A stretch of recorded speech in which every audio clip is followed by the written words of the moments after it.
အားလုံးပဲမင်္ဂလာပါရှင်စေစတာအနေနဲ့ကြိုဆိုလိုက်ပါရစေယခုတင်ဆက်ပေးမယ့်အကြောင်းလေးကတော့ဘာသာစကားလေးမျိုးပြောတတ်တဲ့အပြင်နေတိုးနဲ့လည်းဆွေမျိုးတော်နေတဲ့ရွှေကြိုပြိုင်ပွဲဝင်တောင်ကုန်းသူလေးတထာရွှေစည်းရဲ့အကြောင်းလေးကိုတင်ဆက်ပေးသွားမှာပဲဖြစ်ပါတယ်ရှင်ရွှေကြိုပြိုင်ပွဲကိုလာရောက်ရှင်ပြိုင်ကြတဲ့သူတွေထဲမှာအမှုပညာမျိုးရိုးရှိသူတွေလည်းပါဝင်ထားပါတယ်အဲ့ဒီထဲမှာတထာရွှေစည်းကနေတိုးနဲ့ရွှေမျိုးတော်ဆက်သူဖြစ်ပြီးအမှုပညာလောကထဲကိုဝင်ရောက်တော့မှာပါတထာရွှေစည်းကရခိုင်ပြည်နယ်တောင်ကုန်းသူလေးဖြစ်ပြီးတော့နေတိုးနဲ့ဆွေမျိုးဆက်ရင်တော့တူမတော်ဆက်တယ်လို့ဆိုပါတယ် Miss Grand စစ်တွေရဲ့ဖြစ်လဲရှင်ပြိုင်ဖူးသူဖြစ်ပြီးတော့ဘာသာစကားလေးမျိုးကိုပြောတတ်တဲ့သူတစ်ယောက်လည်းဖြစ်ပါတယ်အင်္ဂလိပ်တရုတ်ဂျပန်ကိုရီးယားဘာသာစကားတွေကိုပြောတတ်ကြောင်းအင်တာဗျူးတွေမှာပြောခဲ့ပါတယ်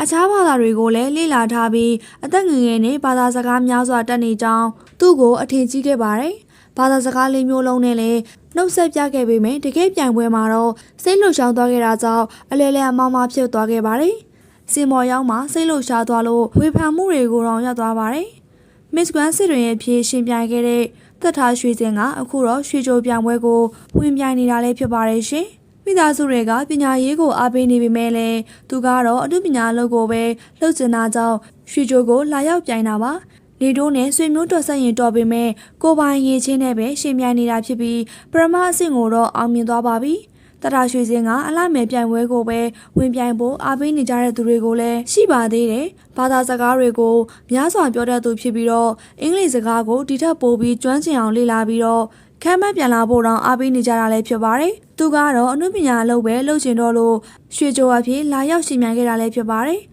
ရခိုင်လူမျိုးအမှုပညာရှင်တွေကလည်းအောင်မြင်တာကြောင့်အားကြပြေးလာပြိုင်တဲ့တထာရွှေစင်ကရုပ်ရည်ချောတယ်ဆိုပေမဲ့လည်းမှတ်ချက်တွေကလည်းရထားတာလည်းဖြစ်ပါတယ်။ရွှေကြိုပြိုင်ပွဲမှာလာပြိုင်တဲ့သူတွေထဲမှာတရုတ်ဆောင်ကောင်းလုံးတဲ့သူတွေပါဝင်သလိုအမှုပညာမျိုးရိုးရှိသူတွေလည်းပါဝင်ပါတယ်။ဒါတွေကတော့အချို့သောရွှေကြိုတွေကိုမရွေးချယ်တာကလိုအပ်ချက်တွေကြောင့်ဖြစ်တယ်လို့ဆိုတာကြောင့်လည်းတွေ့ရှိရပါတယ်ရှင်။နာမည်ကြီးတိုင်တွေအားလုံးကတညီတညွတ်တဲ့ရွေးချယ်ထားရဖြစ်ပြီးရွှေကြိုမှာပါဝင်သူတွေကလူသိများတာကြောင့်ဒီပြိုင်ပွဲကိုအားစိုက်နေတာဖြစ်ပြီးနေတိုးနဲ့ဆွေမျိုးဆက်ရင်တူမတော်ရဲဆိုတဲ့ရွှေကုတ်သူလေးတထာရွှေစင်ကိုရောအားပေးမလားဆိုတာဗီဒီယိုအောက်ကကွန်မန့်လေးမှာပြောခဲ့ပေးကြပါအောင်ရှင်။နာမည်ကြီးမင်းသမီးဖြစ်ပေမဲ့လမ်းမေးမှာဇေယောင်းနေရတဲ့အပေါ်ဖွင့်ဟလာတဲ့ဝေလာကြီးမင်းသမီးတူဖြစ်ပေမဲ့မရှက်မကြောက်ပဲကိုယ်တိုင်ဇေယောင်းနေရတဲ့ဝေလာကြီးရဲ့ပုံရိပ်လေးတွေကအခုရက်ပိုင်းမှာပြည်သက်တွေကြားထဲမှာရေပန်းစားနေတာလည်းဖြစ်ပါတယ်။ဝင်ချင်းများယုံနာကလမ်းမေးတဲ့နေရာမှာသူကိုယ်တိုင်မုံရိုးရထမိန်လှလေးတွေကိုရောင်းချနေရကိုတွေ့ရှိရပါတယ်။တမအာဇီဝအလုံးမို့မရှက်ပါဘူး။နာမည်ကြီးမင်းသမီးတစ်ယောက်ဖြစ်ပြီးတော့လမ်းမေးမှာဈေးရောင်းတာကို